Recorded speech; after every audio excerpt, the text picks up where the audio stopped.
भारतीय रियासत झारखंड में म्यूनिसिपल कॉरपोरेशन के ज़बीहा खाने से ही मटन खरीदने से मुताल्लिक मुकदमे में हाई कोर्ट ने कॉरपोरेशन के हुक्म पर रोक लगा दी है।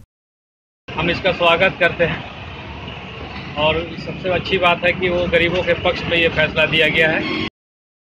ख्याल रहे कि झारखंड कुरैश तंजीम की जानिब से अदालत में अर्जी दाखिल की गई थी कि म्यूनिसिपल कॉरपोरेशन ने बकरों का ज़बीहा स्लाटर हाउस में ही करने का फरमान जारी किया था।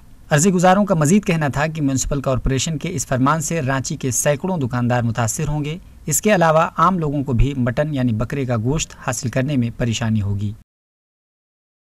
निगम को इन लोगों से राय लेना चाहिए। आपने जो है फरमान जारी कर दिया, इतनी बड़ी आबादी क्या होगा, इस पर भी गौर फिक्र करना चाहिए।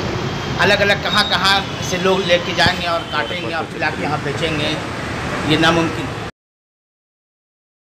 इस केस की अगली समाअत 26 अक्टूबर को होगी। अदालत के इस फैसले पर बकरे का गोश्त बेचने वाले दुकानदारों ने राहत की सांस ली है।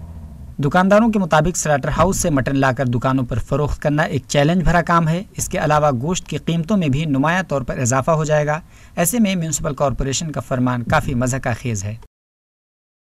अचानक आप फरमान जारी कर दीजिएगा कि भाई चले जाइए, आप वहाँ काटिए, वहाँ से ला के बेचिएगा, तो इसका लागत का भी तो निगम को सोचना चाहिए कितना लागत पड़ेगा।